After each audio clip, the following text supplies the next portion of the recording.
H성형외과 백정환입니다. 남겨주신 CT랑 사진은 제가 좀 살펴봤고요. 질문 주신 내용 하나씩 보면서 설명드리도록 할게요. 일단 저희가 얼굴뼈 분석을 할 때 일반적인 수치 분석을 좀 하거든요. 이렇게 고개를 든 모습에서 이렇게 하각 사이의 거리를 재요. 이렇게 재보면 지금 환자분이 111mm 정도 측정이 되는데 대한민국 남자 평균은 102mm예요. 한 9mm 정도 넓다고 볼 수 있고요. 그 다음에 광대 너비를 재는데 광대 너비를 이렇게 재보면 138mm 정도 측정이 되죠.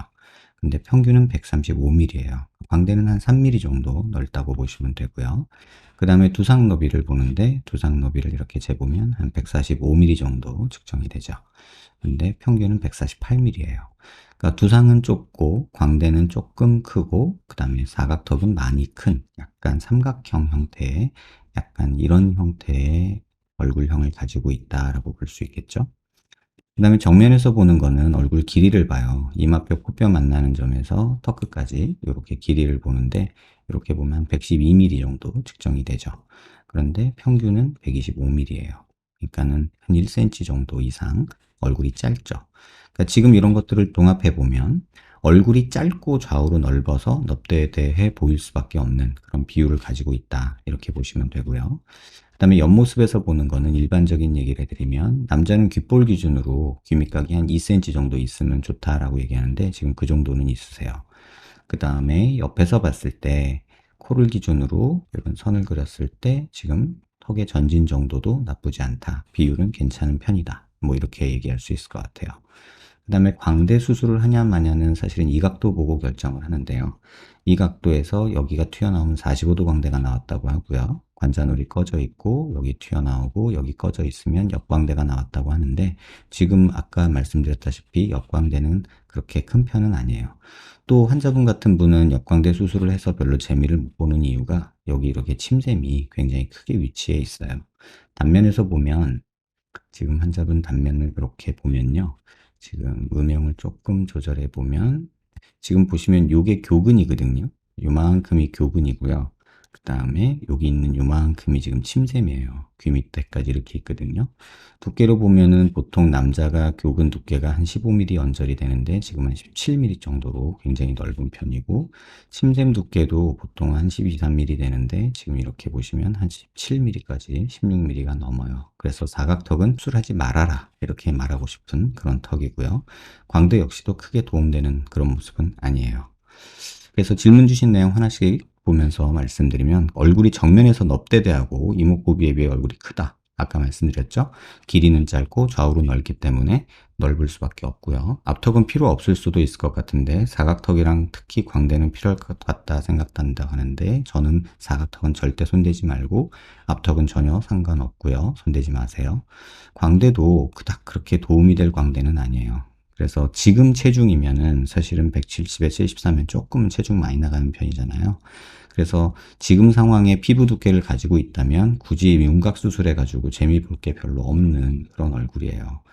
그래서 피부 두께도 그냥 한번 참고 삼아 보면 광대 부위에서 우리가 피부 두께를 재는데 이 부분 두께가 지금 환자분이 측정해 보면 10mm가 넘어요. 보통 한 7, 8mm, 남자들은 6, 7mm 정도 되는 게 일반적이거든요. 10mm 정도 피부가 두껍고 그다음에 광대 부분 이 부분도 옆에 옆광대인데요. 여기도 10mm 가까이 돼요. 보통 여기가 6, 7mm 정도 되거든요. 남자는 5, 6mm 정도 되고 근데 지금 여기런데 피부 두께가 엄청나게 두껍죠.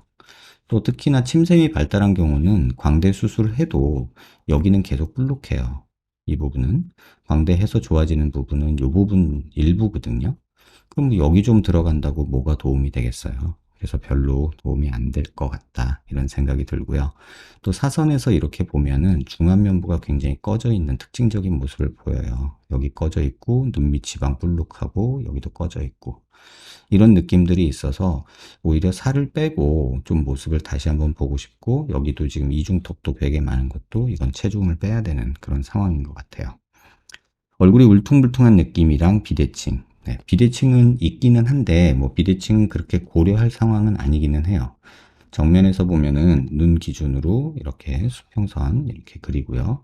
미간 중심에서 이렇게 수직선을 그리면 중심 라인은 잘 맞거든요. 근데 잘 보시면 이쪽이 조금 더 큰 느낌이 있죠. 조금 더 밑으로 내려와 있고요. 그 다음에 옆에서 이렇게 보면은 왼쪽에서 봤을 때 이런 조금 차이 나는 거 이런 부분 보이는 것밖에 없고요. 오른쪽에서 이렇게 돌려서 보면 여기 밑으로 조금 보이는 왼쪽이 보이죠. 그래서 이 정도 비대칭은 사실은 무시해도 된다고 생각해요.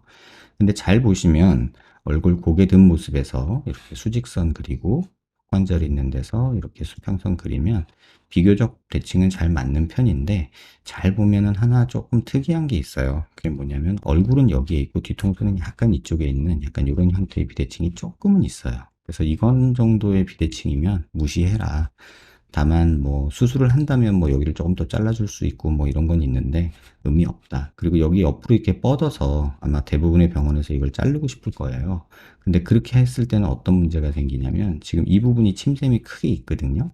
근데 잘 보시면 뼈로 보면은 지금 여기를 잘라주는 거잖아요. 근데 피부명에서 보면은 여기에요. 사각턱이. 이거 잘라줘 봤자 이게 불룩해가지고 별로 재미를 못 봐요.